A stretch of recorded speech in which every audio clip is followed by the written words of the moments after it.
मेरे साथ बोलिए, भारत माता की। क्यों भाई, क्या हो गया महेंद्रगढ़ वालों की आवाज को? तीसरी बार हरियाणा में सरकार बनानी है या नहीं बनानी है? अरे जोर से बोलो, बनानी है या नहीं बनानी है? हरियाणा को देश का नंबर 1 राज्य बनाना है या नहीं बनाना है?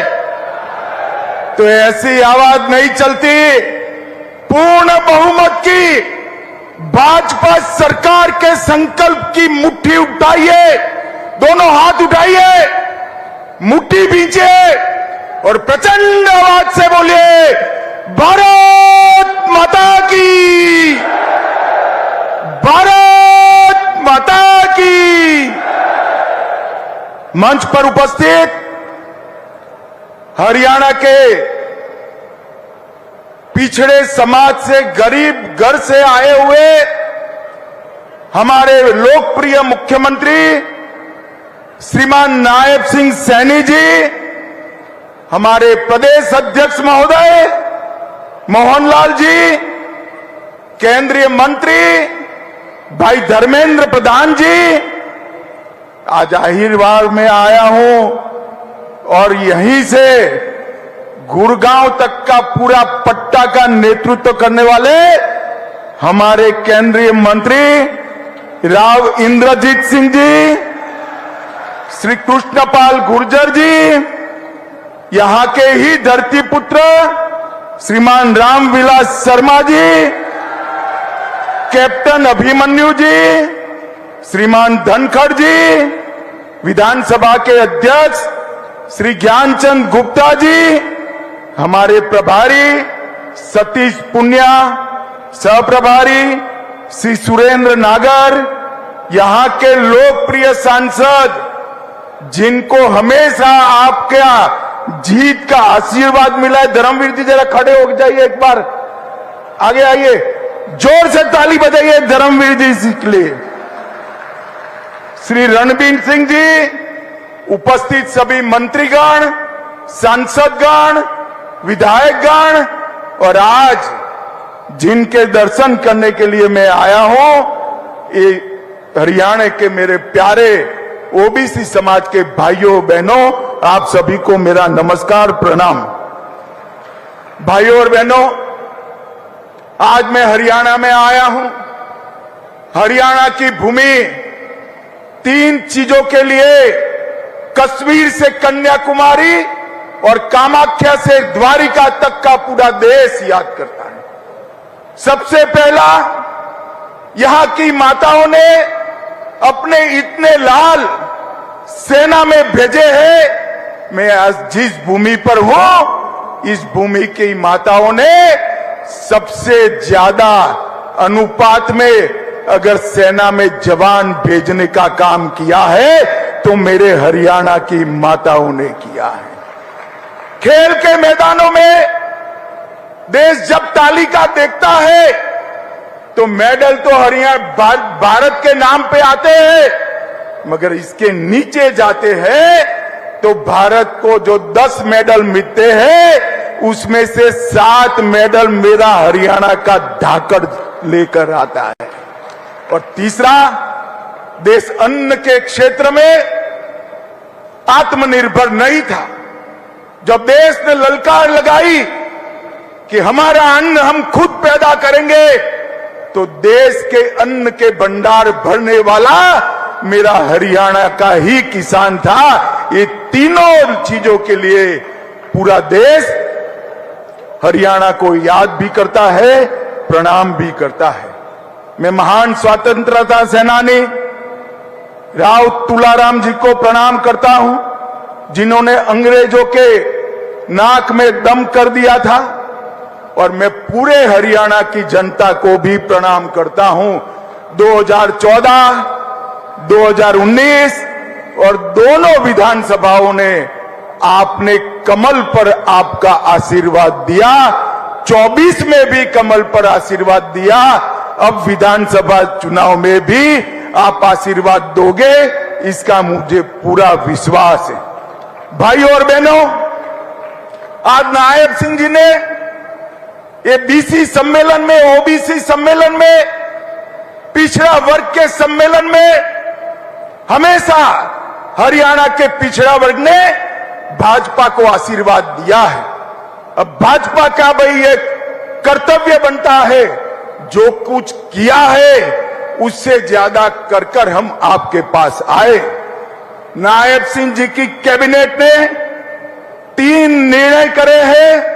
सबसे पहला निर्णय, क्रीमी लेयर की सीमा 6 लाख से बढ़ाकर 8 लाख करने का निर्णय नायब सिंह सैनी भाजपा सरकार ने किया है।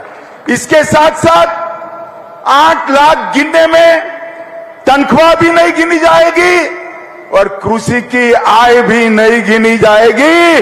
अब हर बच्चे को ओबीसी का फायदा मिलेगा। अब तक पंचायतों में जो रिजर्वेशन था उसको भी बदलने का फैसला किया है। पंचायत में 8% रिजर्वेशन ग्रुप ए के लिए था, उसके साथ 5% रिजर्वेशन ग्रुप बी के लिए भी आज से शुरू हो जाएगा। इससे बहुत बड़े हरियाणा की जनता को ये आरक्षण का फायदा मिलेगा। रिजर्वेशन म्युनिसिपल कॉरपोरेशन में भी 5% ग्रुप बी के लिए शुरू होगा, 8% जस का तस रहेगा और ग्रुप बी का रिजर्वेशन 5% ज्यादा मिलेगा। भाइयों बहनों, ये तीनों जो निर्णय है वो प्रधानमंत्री नरेंद्र मोदी की नीति को लागू करने वाले हैं। 2014 में नरेंद्र मोदी जी ने जब पार्लियामेंट के अंदर पहली बार सांसद के नाते पग पैर रखा और देश के प्रधानमंत्री बने, पूरे देश के सामने भाषण किया था, मेरी ये सरकार दलितों की सरकार है, गरीबों की सरकार है और मेरी ये सरकार पिछड़ों की सरकार है और देश को पहला सशक्त बीसी प्रधानमंत्री देने का काम भारतीय जनता पार्टी ने किया। और आज 71 में से 27 मंत्री पिछड़ा वर्ग के देकर नरेंद्र मोदी जी ने देश भर के और हरियाणा से भी 2 पिछड़े देकर हरियाणा के ओबीसी का सम्मान करने का काम किया है। भाइयों और बहनों, मैं यहां आया हूं तब हुड्डा साहब को जरूर कहना चाहता हूं, हुड्डा साहब, चुनाव आता है तब बीसी बीसी बीसी बीसी की माला जपते हो। कांग्रेस पार्टी हमेशा से पिछड़ा वर्ग की विरोधी रही, ओबीसी की विरोधी रही। सन 57 में ओबीसी के रिजर्वेशन के लिए काका साहेब कालेलकर कमीशन बना, कांग्रेस ने सालों तक इसको लागू नहीं किया। 1980 में इंदिरा गांधी जी ने मंडल कमीशन को ठंडे बस्ते में डाला। 90 में जब लाया गया, राजीव गांधी ने 2 घंटा 43 मिनट भाषण कर कर ओबीसी के रिजर्वेशन का विरोध। भाइयों बहनों, भारतीय जनता पार्टी ने क्या किया? वो रिजर्वेशन तो मिला ही था, इसके साथ ओबीसी कमीशन को संवैधानिक मान्यता देकर आपको संवैधानिक अधिकार देने का काम हमारे नेता नरेंद्र मोदी जी ने किया। 16 और जातियों को ओबीसी में आरक्षित करने का काम किया और केंद्रीय विद्यालय, नवोदय विद्यालय, सैनिक स्कूल और नीट की परीक्षाओं में 27% आरक्षण पहली बार हमारे नेता नरेंद्र मोदी जी ने देने का काम किया। और क्रीमी लेयर की लिमिट को न सिर्फ बढ़ाया, इसमें से कृषि और तनख्वाह की आय को बाहर रखने का काम ऐतिहासिक निर्णय नरेंद्र मोदी जी ने किया और आज से वो हरियाणा के बीसी को भी इसका फायदा मिलने वाला है। भाइयों और बहनों, हरियाणा में भी पिछड़े वर्ग के कल्याण की कई योजनाएं हुई है। सैनी जी ने वो बताया है, मैं डिटेल जाना नहीं चाहता हूं, परंतु मित्रों मैं इतना ही कहना चाहता हूं कि हमने हरियाणा में एक बीसी के बेटे को, गरीब घर से, नायब सिंह जी खड़े हो जाइए, जोर से ताली बजाइए नायब सिंह जी के लिए, एक बीसी के बेटे को हरियाणा का मुख्यमंत्री बनाया है। अब इनके नेतृत्व में हरियाणा आगे बढ़ेगा। भाई और बहनों, कांग्रेस पार्टी ने जातिवाद और भ्रष्टाचार के सिवाय हरियाणा को कुछ नहीं दिया। भारतीय जनता पार्टी ने ईज ऑफ डूइंग करप्शन से ईज ऑफ डूइंग बिजनेस तक का फैसला भारतीय जनता पार्टी ने किया। कांग्रेस की सरकारें जब बनती थी, एक सरकार आती थी तो भ्रष्टाचार चरम सीमा पर पहुंचता था, दूसरी सरकार आती थी तो गुंडागर्दी चरम सीमा तक पहुंचती थी, एक सरकार आती थी तो एक जिले का विकास करती थी, दूसरी सरकार आती थी तो दूसरे क्षेत्र का विकास करती थी। भारतीय जनता पार्टी ने संपूर्ण हरियाणा का विकास करने वाली सरकार देने का काम किया। भाई और बहनों, आज हरियाणा देश में बासमती चावल का सबसे बड़ा निर्यातक बना। हर 10वां जवान हरियाणा से आता है। एमएसपी पर सबसे ज्यादा फसलें कोई अगर खरीदता है तो हमारी नायब सिंह सैनी की सरकार खरीदती है। गांव में लाल डोरे के भीतर मालिकाना हक देने का वाला पहला राज्य हरियाणा बना। पढ़ी लिखी पंचायतों वाला पहला राज्य हरियाणा बना। महिलाओं की 50% भागीदारी वाला पहला राज्य हरियाणा बना। हर घर में नल से जल पहुंचाने वाला पहला राज्य हरियाणा बना। पहला आयुष विद्यालय विश्वविद्यालय बनाने वाला राज्य हरियाणा बना। जीएसटी कलेक्शन में पर हेड सबसे ज्यादा कलेक्शन मेरे हरियाणा का होता है। देश की अर्थव्यवस्था में सबसे ज्यादा योगदान पर कैपिटा अगर कोई करता है तो हरियाणा करता है। खाद्यदान में दूसरा नंबर, दूध के उत्पादन में तीसरा नंबर, सर्वाधिक सामाजिक सुरक्षा पेंशन प्रथम स्थान। मानांकों को सुधारने में हरियाणा को 3 अवार्ड मिले और विश्व की 400 फॉर्चून कंपनियां आज कहीं पर है तो हरियाणा में है। कांग्रेस ने विकास के नाम पर कुछ नहीं दिया। भाई और बहनों, भारतीय जनता पार्टी की नरेंद्र मोदी सरकार और हरियाणा की सरकार ने गरीब को घर, गैस, बिजली, शौचालय, 5 लाख तक का मुफ्त इलाज और हर गरीब को 5 किलो मुफ्त अनाज देने का काम भारतीय जनता पार्टी की नरेंद्र मोदी सरकार ने किया।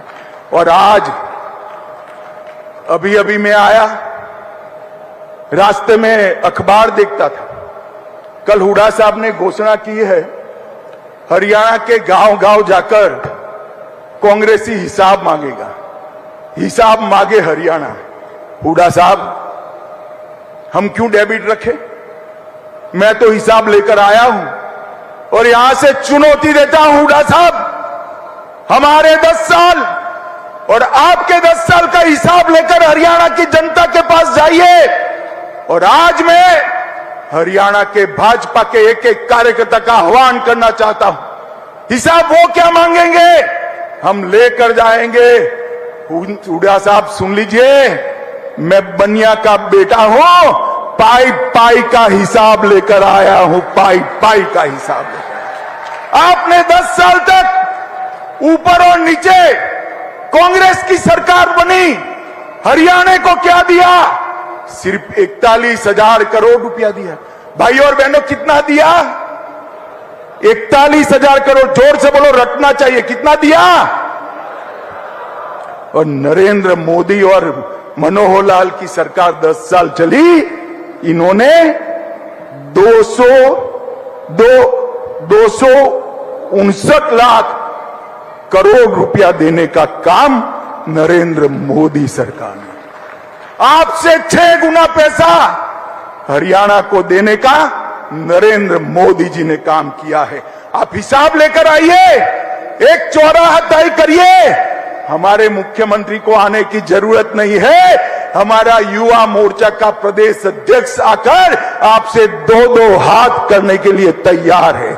आप क्या हिसाब मांग, आप हिसाब दे सकते हो नौकरियों में करप्शन का, आप हिसाब दे सकते हो जातिवाद फैलाने का, आप हिसाब दे सकते हो पिछड़ा वर्ग को न्याय करने का, आप हिसाब दे सकते हो परिवारवाद का, विकास का हिसाब नहीं दे सकते। ये 10 साल में हरियाणा में 12 एक्सप्रेसवे बनाए, हर राज्य में हर जिला राष्ट्रीय राजमार्ग से जोड़ा, गुरुग्राम सिकंदरपुर बदरपुर से मेट्रो रेल शुरू हुई, हिसार में पहला एयरपोर्ट बना, 750 बेड का, रेवाड़ी में एम्स बना, आईआईटी दिल्ली का झज्जर में कैंपस स्थापित किया और 2000 करोड़ से बाड़सा गांव में सबसे बड़ा कैंसर संस्थान बनाने का काम भारतीय जनता